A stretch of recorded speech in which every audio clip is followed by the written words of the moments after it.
दीप, सवाल एक है लेकिन दो हिस्सों में जी। पहला तो ये कि कल जो इन्फ्लेशन के नंबर्स आए कैसे रहे और मार्केट्स ने जैसा रिएक्ट किया है, डाउ थोड़ा सा नीचे, नास्डैक कुछ ऊपर, तो कैसा रिएक्शन कैसा है? पहले तो नंबर कैसे हैं और ये रिएक्शन को कैसे समझें?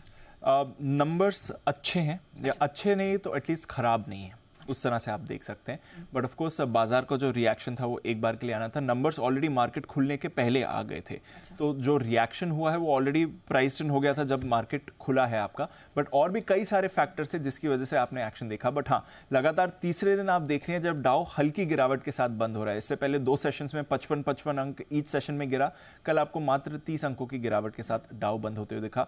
बट बाकी मार्केट में बड़ा एक्शन आपको होते हुए दिखा है और नास्डैक 1% उछला है। डाउ की रेंज आपको बढ़कर आई है। इससे पहले हम देख रहे थे 250 अंक और 150 अंक की रेंज में कारोबार हुआ था।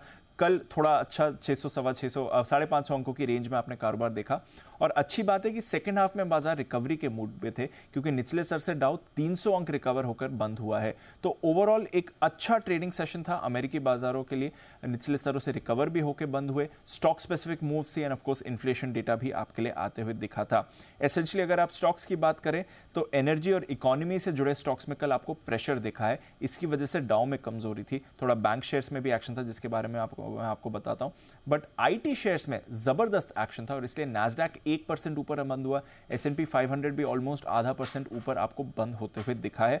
और ये तेजी आई है अल्फाबेट यानी कि गूगल की तरफ से। इन्होंने नए प्रोडक्ट्स के लॉन्च की बात करी है, AI प्लेटफॉर्म में भी कुछ बदलाव करे हैं, जिसकी वजह से अल्फाबेट का शेयर 4% आपको उछलते हुए दिखा है। अब ये कह रहे हैं कि गूगल सर्च में जो इनका जेनरेटिव AI प्लेटफॉर्म है यानी कि बार्ड GPT, उसको भी इंटीग्रेट करने की ये तैयारी में है। पहले जब ये इन्होंने लॉन्च किया था तब उसमें काफ़ी सारी परेशानियां आई थी, जिसकी वजह से स्टॉक में हमने भारी गिरावट तब देखी थी। बट अब ये एक अपडेटेड वर्जन लेकर आ रहे हैं। बाकी सर्च प्लेटफॉर्म्स में भी या सर्च ऑफरिंग्स में भी इसे इंटीग्रेट किया जाएगा, तो उसकी वजह से बाजार में ऑप्टिमिज्म आया।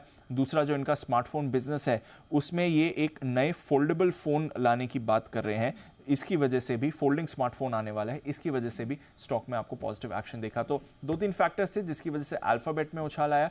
माइक्रोसॉफ्ट और एप्पल में भी आपने 1 से 2% की तेजी देखी है। तो आईटी की तरफ से एक दमदार सहारा आपको मिलते हुए दिखा है, जिसकी वजह से नास्डैक 1% ऊपर था। बट इसके अलावा बैंकिंग शेयर्स में कल उतार चढ़ाव था। फर्स्ट सिटीजन्स बैंक आपको याद होगा, इसी ने SVB को खरीदा था और एक्विजिशन के बाद कल पहली बार इनके नंबर्स आते हुए दिखे। ऑब्वियसली नंबर्स काफ़ी बेहतर थे क्योंकि एक्वायर्ड यूनिट्स भी नंबर्स में रिफ्लेक्ट कर रही थी। मुनाफे में बड़ा उछाल था। 8% की तेजी हमने फर्स्ट सिटीजन्स बैंक के शेयर में देखी। बट बाकी बैंकिंग शेयर्स कल आपको कमजोर दिख रहे थे। छोटे मझोले बैंक्स में तो एक्शन था ही, बट गोल्डमैन सैक्स, बैंक ऑफ अमेरिका जैसे शेयर्स में कल 1 से 2% की गिरावट थी, तो वहां से आपको थोड़ा प्रेशर आते हुए दिखा। ऑफकोर्स इन्फ्लेशन डेटा कल की सबसे बड़ी खबर यही थी। बाजार खुलने के पहले ही ये इन्फ्लेशन डेटा आ गया था। अप्रैल में जो रिटेल महंगाई है वो 2 साल में पहली बार 5% के नीचे आई है। ये सबसे बड़ी हेडलाइन है।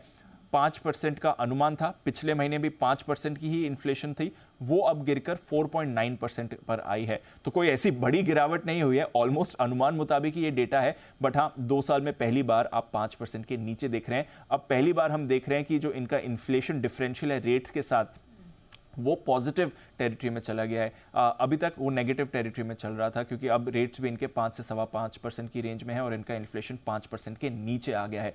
तो ये सबसे बड़ी खबर थी। कोर इन्फ्लेशन, यहां पर भी आपने हल्की गिरावट देखी है, 5.6% से 5.5% पर आ गया। ये बिल्कुल अनुमान मुताबिक है, 5.5% का ही अनुमान था। बट हाँ, 1.5 साल में पहली बार 5.5% के लेवल पर ये आपको आते हुए दिखा है। तो इन्फ्लेशन से थोड़ी राहत है, ज्यादा बड़ी राहत नहीं है, थोड़ी राहत के संकेत अभी भी आपको आते हुए दिखे हैं। और इस डेटा के बाद बॉन्ड मार्केट में बड़ा एक्शन हुआ। 10 साल की बॉन्ड यील्ड तेजी से गिरकर 3.5% की ऊपर की अब 3.4% पर आ गई है। 2 साल की बॉन्ड यील्ड 4% के ऊपर थी, अब ये गिरकर 3.9% पर आ गई है। इसके साथ ही जो आगे की पॉलिसी के अनुमान है उसमें भी बदलाव हुआ है।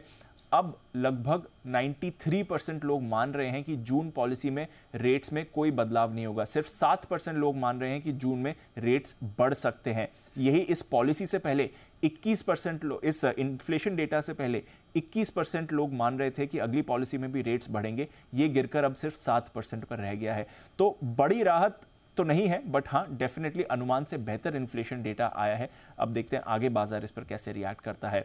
यूरोप में मामूली गिरावट रही, कुछ बड़ा एक्शन नहीं था। कच्चे तेल में 3 दिन की तेजी पर ब्रेक लगा, कल 1% गिरकर 77 के नीचे आपको ब्रेंट आते हुए दिखा है। अमेरिका की वीकली भंडार में 30 लाख बैरल का बिल्डअप हुआ, उम्मीद से विपरीत ये बढ़त आती हुई देखी, तो इससे थोड़ा प्रेशर आया, बट डॉलर इंडेक्स की गिरावट से थोड़ा दामों को सहारा मिलते हुए दिख रहा है। सोना ऑलमोस्ट फ्लैट है 2040 के आसपास।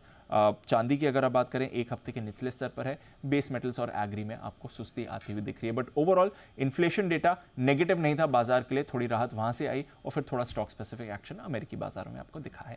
और इसी बीच हम देख रहे हैं चीन के भी इन्फ्लेशन के नंबर्स आए हैं और मार्केट फोकास्ट से कुछ नीचे ही हैं, तो अब देखना होगा कि equity markets in particularly commodity market वहां कैसे रिएक्ट करते हैं। बहरहाल हम देख रहे हैं बिल्कुल दायरे का ही ट्रेड देखने को मिला, एंड ऑफ कोर्स जो अमेरिका से नंबर्स निकल कर आए हैं, बिकॉज खराब नंबर नहीं है तो that's a good news for us. So उम्मीद करते हैं कि हमारे मार्केट्स में स्ट्रेंथ बरकरार रहेगी। शुक्रिया दीपू, पूरी डिटेल दर्शकों के सामने रखने के लिए। आगे बढ़े उससे